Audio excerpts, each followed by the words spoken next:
one move, whereas in the other games, of course, we have some opening to be decided.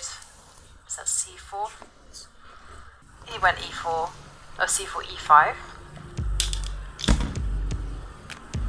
Pawn to e4. This is a funny line. It looks so strange to weaken that square, but white's main point is if you go here, which looks normal, then there's this trick, knight takes e5, and it gets very sharp.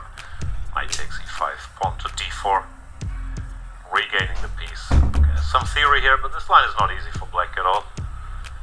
So Hans avoids it and goes bishop here. Now white is arguing, okay, I weakened this square, but you don't really control it if you can't go bishop c5.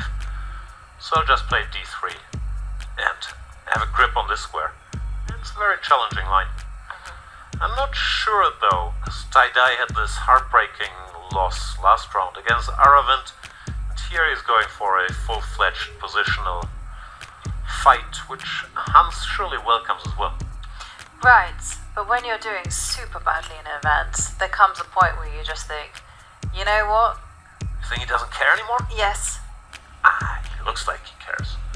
Yeah, but you know, you're just like, whatever, I'm just gonna play my game, and if I lose, I lose. And I agree with you.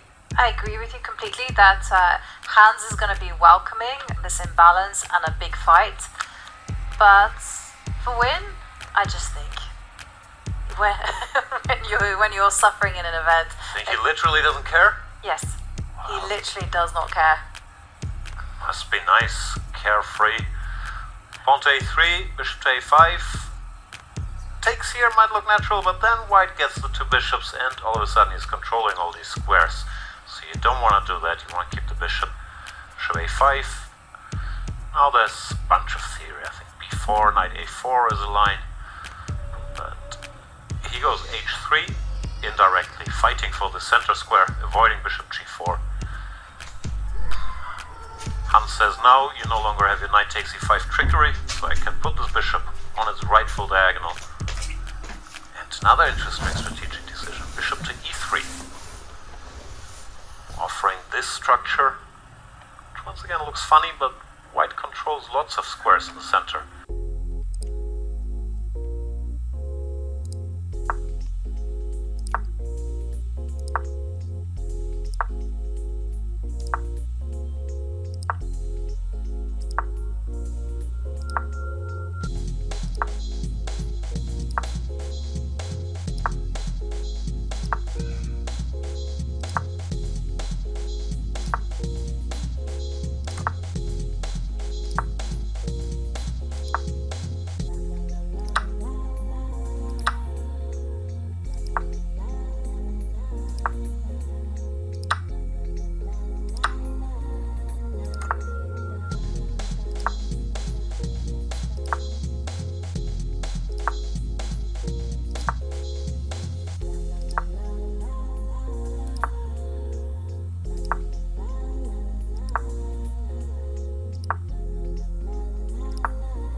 type of rook ending.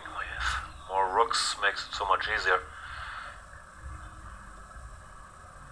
But yeah, he still has a nice pawn chain there, but I guess there will be ways to make progress. Hans waits. I guess he just has to bring his king. And then we start the long king march.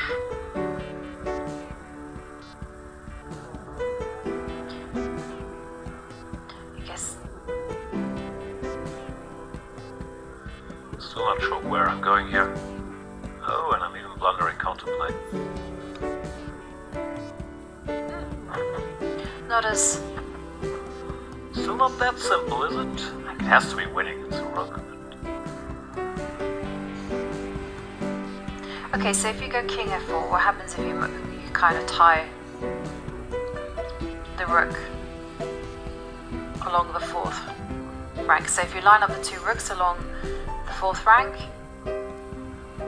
how to do that? So let's just go rook a7 just for fun. Okay. Guess I'll wait. And then I will tie you down. Then king steps up.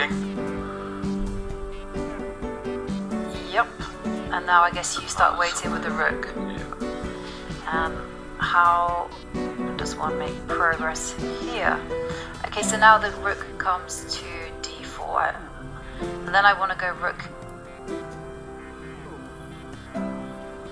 Yeah, I can wait one more time because I just want to the other rook. No special reason. Yep. And that one is pretty much game over. Resigns. So Hans Niemann with that win moves into 6.5 points, and he's part of the chasing pack, just 1 point away from Nordebek Abusatorov, who currently leads the event. But he might not be alone, Nordebek. If Sindarov continues his precise moves, then it does look like Sindarov will be winning his game. For Fedoseev and Bluebaum, there's been some progress, but I don't think